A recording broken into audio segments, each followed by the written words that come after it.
Ballari central ಜೈಲಲ್ಲಿ ದರ್ಶನ್ ದೇವರ ಸ್ಮರಣೆಯನ್ನ ಮಾಡ್ತಾ ಇದ್ದಾರೆ. ಲಲಿತಾ ಸಹಸ್ರನಾಮ ಸ್ತೋತ್ರ ಪಠಿಸ್ತಾ ಇರುವ ದರ್ಶನ್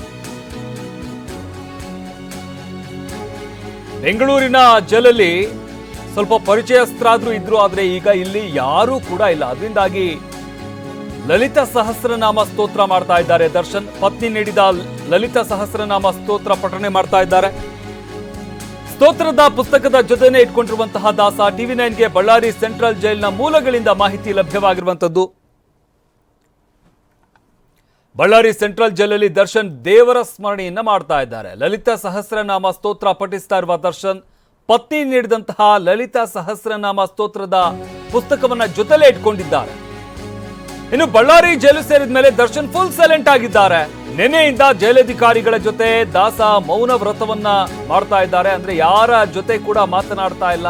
ಜೈಲು ಸಿಬ್ಬಂದಿಯ ಜೊತೆಗೂ ಸರಿಯಾಗಿ ಬೆರೆಯದ ದರ್ಶನ್.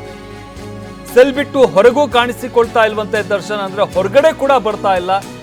ಅಲ್ಲಿನ ಸಿಬ್ಬಂದಿ ಅಥವಾ ಅಧಿಕಾರಿಗಳ ಜೊತೆ ಕೂಡ ಮಾತನಾಡ್ತಾ ಇಲ್ಲ. ಅಂದ್ರೆ ಮಾತನಾಡಿದ್ದಕ್ಕೆ ಅಥವಾ ಅವ್ರ ಜೊತೆ ಬೆರೆತಿದ್ದಕ್ಕೆ ತಾನೇ ಬೆಂಗಳೂರಿನ ಜೈಲಿನಲ್ಲಿ ಇದೆ ಇಷ್ಟೆಲ್ಲ ಅವಾಂತರಗಳಾಗಿದ್ದು ಅನ್ನೋ ಒಂದು ಕಾರಣಕ್ಕಾಗಿ ಯಾವ ಅಧಿಕಾರಿಗಳ ಜೊತೆ ಆಗಲಿ ಸಿಬ್ಬಂದಿಗಳ ಜೊತೆ ಆಗಲಿ ದರ್ಶನ್ ಮಾತನಾಡ್ತಾ ಇಲ್ಲ, ಮೌನಕ್ಕೆ ಶರಣಾಗಿದ್ದಾರೆ ಅನ್ನೋದು ಗೊತ್ತಾಗ್ತಾ ಇರುವಂಥದ್ದು. ಸದ್ಯಕ್ಕೆ ಪತ್ನಿ ಕೊಟ್ಟಂತಹ ಪುಸ್ತಕ ಏನಿದೆ, ಲಲಿತಾ ಸಹಸ್ರನಾಮ ಸ್ತೋತ್ರದ ಪುಸ್ತಕ ಏನಿದೆ, ಆ ಸ್ತೋತ್ರದ ಪಠಣೆಯನ್ನ ಮಾಡ್ತಾ ಇದ್ದಾರೆ ದರ್ಶನ್. ಅದನ್ನ ಹೊರತುಪಡಿಸಿ ದರ್ಶನ್ ಯಾವುದ್ರಲ್ಲೂ ಕೂಡ ಇನ್ವಾಲ್ವ್ ಆಗ್ತಾ ಇಲ್ಲ. ಅಲ್ಲಿರುವಂತಹ ಸಿಬ್ಬಂದಿಗಳ ಜೊತೆ ಆಗಲಿ ಅಥವಾ ಅಧಿಕಾರಿಗಳ ಜೊತೆ ಆಗಲಿ ಕೂಡ ಮಾತನಾಡ್ತಾ ಇಲ್ಲ. ಈ ಬಗ್ಗೆ ಮತ್ತಷ್ಟು ಮಾಹಿತಿ ನೀಡ್ತಾರೆ ನಮ್ಮ ಪ್ರತಿನಿಧಿ ಸಹದೇವ್. ನಮ್ಮ ಜೊತೆ ನೇರ ಸಂಪರ್ಕದಲ್ಲಿ ಜಾಯ್ನ್ ಆಗ್ತಾ ಇದ್ದಾರೆ. ಸಹದೇವ್, ದರ್ಶನ್ ಬಳ್ಳಾರಿ ಜೈಲಿಗೆ ಶಿಫ್ಟ್ ಆಗಿದ್ದಾಯ್ತು. ಸದ್ಯಕ್ಕೆ ಅಲ್ಲಿ ಹೇಗಿದ್ದಾರೆ ಅನ್ನೋ ಒಂದು ಕುತೂಹಲ ಅವರ ಅಭಿಮಾನಿಗಳಲ್ಲಿ ಸಹಜವಾಗಿ ಇರುವಂತದ್ದು. ಸದ್ಯಕ್ಕೆ ಹೇಗಿದೆ ಅಲ್ಲಿನ ಪರಿಸ್ಥಿತಿ? ಶಮಂತ್, ಏನು ಬಳ್ಳಾರಿ ಕೇಂದ್ರ ಕಾರಾಗೃಹದಲ್ಲಿ ದರ್ಶನ್ ನಿನ್ನೆ ಶಿಫ್ಟ್ ಆದ ಬಳಿಕ ದರ್ಶನ್ ಅವರು ಜೈಲಿನಲ್ಲಿ ಏನು ಮಾಡ್ತಾ ಇದ್ದಾರೆ ಅನ್ನುವಂಥ ನಿಟ್ಟಿನಲ್ಲಿ ಸಾಕಷ್ಟು ಕುತೂಹಲ ಅವರ ಅಭಿಮಾನಿಗಳಿಗೆ ಕೂಡ ಇರುವಂಥದ್ದು. ಅದರ ಜೊತೆಗೆ ಏನು ಉತ್ತರ ವಲಯ DIG ಆಗಿರುವಂಥ ಶೇಷ ಅವರು ಕೂಡ ಬೆಳಗಾವಿಯಲ್ಲೇ ಅವರ ಕೇಂದ್ರ ಕಚೇರಿ ಇರುವಂಥ ಕಾರಣಕ್ಕಾಗಿ ಎಲ್ಲ ಮಾಹಿತಿಯನ್ನು ಅಲ್ಲಿಂದ ಪಡೆದುಕೊಳ್ತಾ ಇರುವಂಥದ್ದು. ಸದ್ಯ ಈಗ ಶೇಷ ಅವರು ಈ ದರ್ಶನ್ ಅವರ ಬಗ್ಗೆ ಹೆಚ್ಚಿನ ನಿಗಾ ವಹಿಸಿರುವಂಥದ್ದು. ಯಾಕೆಂದರೆ ಈ ಹಿಂದೆ ಪರಪ್ಪನ ಅಗ್ರಹಾರದಲ್ಲಿ ಏನು ಆ ಒಂದು ಘಟನೆಗಳು ಮರುಕಳಿಸಬಾರ್ದನ್ನುವಂಥ ನಿಟ್ಟಿನಲ್ಲಿ ಎಲ್ಲ ರೀತಿಯಾದಂಥ ಮುಂಜಾಗ್ರತೆಗಳನ್ನು ವಹಿಸಿರುವಂಥದ್ದು. ವಿಶೇಷವಾದಂಥ ನಿಗಾ ಕೂಡ ದರ್ಶನ್ ಅವ್ರ ಮೇಲೆ ಇಟ್ಟಿರುವಂಥದ್ದು.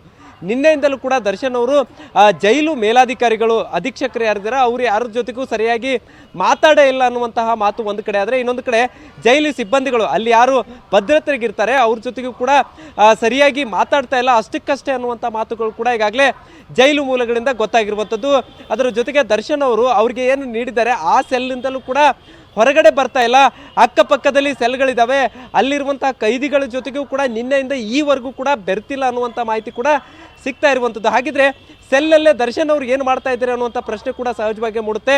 TV9ಗೆ ಸಿಕ್ಕಂತಹ ಮಾಹಿತಿ ಪ್ರಕಾರ ದರ್ಶನ್ ಅವರು ಲಲಿತಾ ಸಹಸ್ರನಾಮ ಪಠನೆ ಮಾಡ್ತಾ ಇದ್ದಾರೆ ಅನ್ನುವಂಥ ಮಾಹಿತಿ ಕೂಡ ಇರುವಂಥದ್ದು. ಅದರ ಜೊತೆಗೆ ಅವರ ಪತ್ನಿ ಕೊಟ್ಟು ಕಳಿಸಿರುವಂತಹ ದೇವರ ನಾಮ ಕೆಲವೊಂದಿಷ್ಟು ಪುಸ್ತಕಗಳು, ಅಂದರೆ ದೇವರ ಹೆಸರಲ್ಲಿರುವಂಥ ಪುಸ್ತಕಗಳು ಕೂಡ ಅವ್ರ ಬಳಿ ಇದ್ದಾವೆ ಅನ್ನುವಂಥ ಮಾಹಿತಿ ಕೂಡ ಇರುವಂಥದ್ದು. ಹೀಗಾಗಿ ಬಹುತೇಕ ಒಂದು ಹಂತದಲ್ಲಿ ನಿದ್ದೆ ಮಾಡುವುದು, ಅದ್ರ ಜೊತೆಗೆ ಪುಸ್ತಕಗಳನ್ನು ಓದುವುದು, ಲಲಿತಾ ಸಹಸ್ರನಾಮ ಪಠನೆ ಮಾಡುವಂಥದ್ದನ್ನು ಕೂಡ ಮಾಡ್ತಾ ಇದ್ದಾರೆ. ಈ ಒಂದು ಲಲಿತಾ ಸಹಸ್ರ ಪಠನೆ ಯಾಕೆ ಮಾಡ್ತಾರೆ ಅನ್ನುವಂಥ ಮಾಹಿತಿ ಒಂದು ಕಡೆ ತಿಳ್ಕೊಳ್ಳೋದಾದರೆ ಬಹುತೇಕ ಈ ಮನಃಶಾಂತಿಗಾಗಿ, ಅದರ ಜೊತೆಗೆ ಏನು ಸಿಟ್ಟಿದೆ ಅದು ಕೂಡ ಕಂಟ್ರೋಲ್ ಆಗಬೇಕು, ಆಧ್ಯಾತ್ಮಿಕ ಕಡೆ ಒಲವು ಹೆಚ್ಚಾಗಬೇಕನ್ನುವಂಥ ನಿಟ್ಟಿನಲ್ಲೂ ಕೂಡ ಈ ಒಂದು ಲಲಿತಾ ಸಹಸ್ರನಾಮ ಪಠನೆ ಮಾಡ್ತಾರೆ ಅನ್ನುವಂಥದ್ದು ಮಾಹಿತಿ. ಹೀಗಾಗಿ ದರ್ಶನ್ ಅವರು ಎಲ್ಲ ಜಂಜಾಟವನ್ನ ಬಿಟ್ಟು ಇದೀಗ ಒಂದು ಹಂತದಲ್ಲಿ ಮನಃಶಾಂತಿ ಕೋರಿಕೆಗಾಗಿ ಈ ಒಂದು ಪುಸ್ತಕಗಳ ಮೊರೆ ಹೋಗಿದ್ದಾರೆ ಅನ್ನುವಂಥ ಮಾಹಿತಿ ಇರುವಂಥದ್ದು. ಒಟ್ಟಾರೆ ಏನು ಬಳ್ಳಾರಿಯ ಕೇಂದ್ರ ಕಾರಾಗೃಹದಲ್ಲಿ ದರ್ಶನ್ ಅವರು ಒಂದು ಕಡೆ ಜೈಲು ಸಿಬ್ಬಂದಿಗಳ ಜೊತೆಗೆ ಬೆರೀತಾ ಇಲ್ಲ, ಅದರ ಜೊತೆಗೆ